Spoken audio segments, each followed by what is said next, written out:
கிடைக்கப்பெற்ற அண்மை செய்தி. வங்கக்கடலில் நிலவி வந்த காற்றழுத்த தாழ்வு பகுதி ஆழ்ந்த காற்றழுத்த தாழ்வு பகுதியாக வலுவடைந்திருக்கிறது. அண்மை செய்தியாக நாம் பார்த்து வருகிறோம். வங்கக்கடலில் நிலவி வந்த காற்றழுத்த தாழ்வு பகுதி ஆழ்ந்த காற்றழுத்த தாழ்வு பகுதியாக தற்போது வலுவடைந்திருக்கிறது.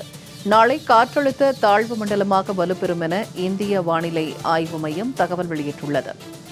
அண்மை செய்தியாக இது குறித்து நாம் பார்த்து வருகிறோம்.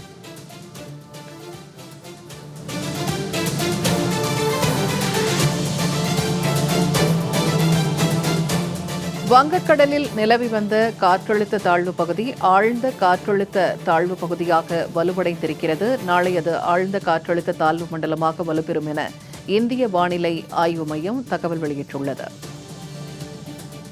கூடுதல் தகவல்களை தொலைபேசி வாயிலாக தருகிறார் செய்தியாளர் லாவண்யா. லாவண்யா, இப்ப இந்திய வானிலை ஆய்வு மையம் என்ன தகவலை வெளியிட்டிருக்கிறார்கள்? அது பற்றின விரிவான தகவல்களை சொல்லுங்க. வணக்கம் பூர்ணிமா.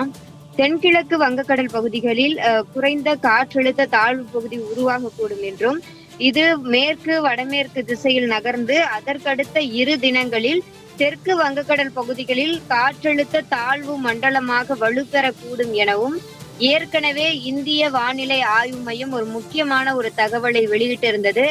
அந்த வகையில் இன்று வங்கக்கடலில் நிலவி வந்த காற்றழுத்த தாழ்வு பகுதி ஆழ்ந்த காற்றழுத்த தாழ்வு பகுதியாக வலுவடைந்திருக்கிறது.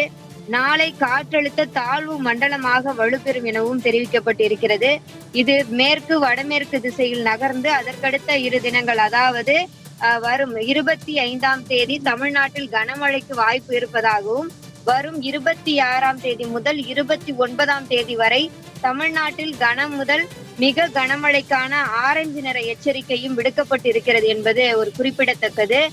ஏற்கனவே டெல்டா மாவட்டங்களில் மழை கொட்டி தீர்த்து வருகிறது. இயல்பை விட அதிகமான மழையை இந்த வருடம் பெற முடியும் எனவும் அதற்கான சாத்தியங்கள் அதிகமாக இருக்கிறது எனவும் இந்திய வானிலை ஆய்வு மையமும் சென்னை வானிலை ஆய்வு மையமும் ஏற்கனவே அறிவுறுத்தல் வழங்கியிருந்தார்கள். அந்த வகையிலே இந்த காற்றழுத்த தாழ்வு பகுதியானது வலுவடைந்திருக்கிறது என்றே எண்ணலாம். நாளை இதற்கான ஒரு மழையை எதிர்பார்க்கலாம் எனவும் கூறப்பட்டிருக்கிறது. அது தமிழ்நாட்டில் அந்த உள் மாவட்டங்களில், அதிலும் குறிப்பாக டெல்டா மாவட்டங்களில் இதற்கான சாத்தியங்கள் அதிகமாகவே இருக்கிறது. அதற்கான ஒரு கனமழை எச்சரிக்கையும் விடுக்கப்பட்டிருக்கிறது. பூர்ணிமா, தகவல்களை பகிர்ந்து கொண்டமைக்கு நன்றி லாவண்யா.